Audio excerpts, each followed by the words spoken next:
Okay, let's get right to it. John, that's the way they dress nowadays compared. This is the way we dress when these guys play. See? A little different. I get out in the business world and make money.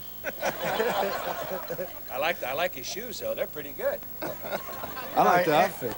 Interestingly enough, he's supposed to be up there painting my building for me at $5 an hour.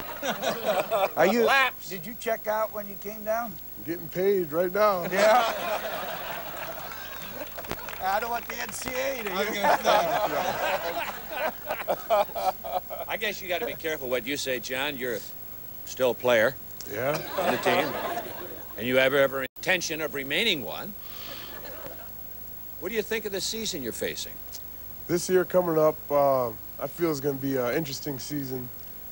We got a lot to make up for from last year. I feel, you know, we owe our fans something. You know, we let them down, I feel, in the big games this year.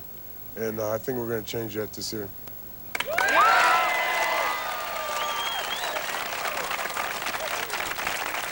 What do you think, Coach? Well, I think we'll have a better team than we had a year ago. A lot of things went wrong a year ago. You know, you come up with all kinds of excuses why you lose 4 games, but we're going to make a run for the title, I think.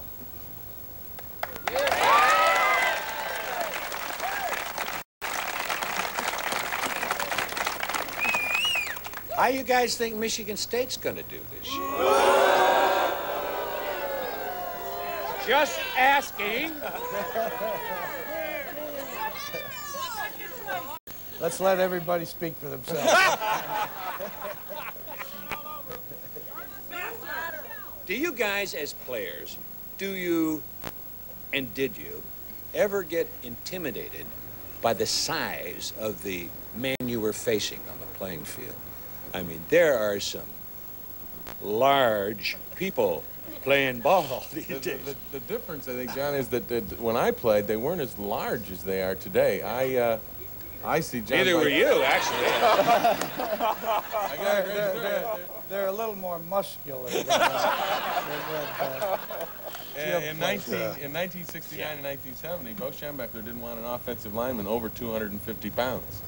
Now, Dan Deerdorf, who broadcast Monday Night Football, is a large human being. And Dan, at 250 pounds, looks anemic. And I'll never forget, Bo got Dan down to, I think, 249. That was just for the weigh-in. Yeah. He got Dan down to 249, and then he said, gee, it'd be great if he could get to 245. With that, Deerdorf went to one of the fast food outlets and ate about $500 worth of hamburgers. Came back in at 260 and played at 280 the rest of his career. How about the rest of you? For example, the first day you faced Bo Schembechler as a member of the squad, were you intimidated at all, Cal? Terrified. I was totally terrified. Didn't know what to expect. Just wanted to give 100% of effort all the time, and I didn't know what the next move would be.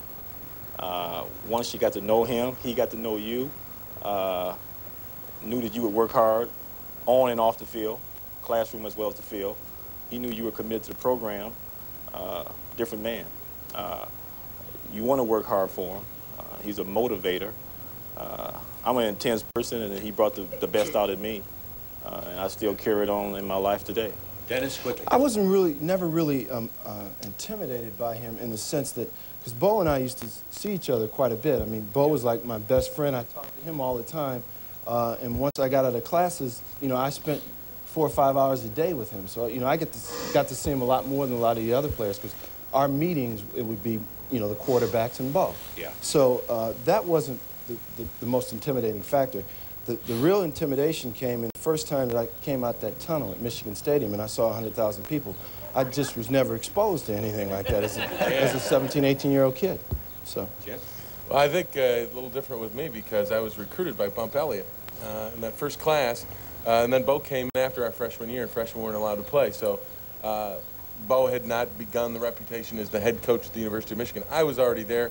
And then he showed up. You mean he had to prove himself to you? Well, I think, I'll tell you this, and I don't know whether he'd agree with me, but I think when Bo came in 1969, he had to prove himself to himself. He had to prove himself that he could run a Michigan football program, a Big Ten program. And he put some young kids through an awful lot that first spring. But I think he was doing that more so to himself, to his staff. And my first experience really with Bo it's been the same for the last 20 years. First time he met me, he looked at me, he says, "You're fat." I'm not going to ask John Vitale yet because the building still needs to be painted. But I am going to turn to our audience. We'll be right back with Bo and the troops.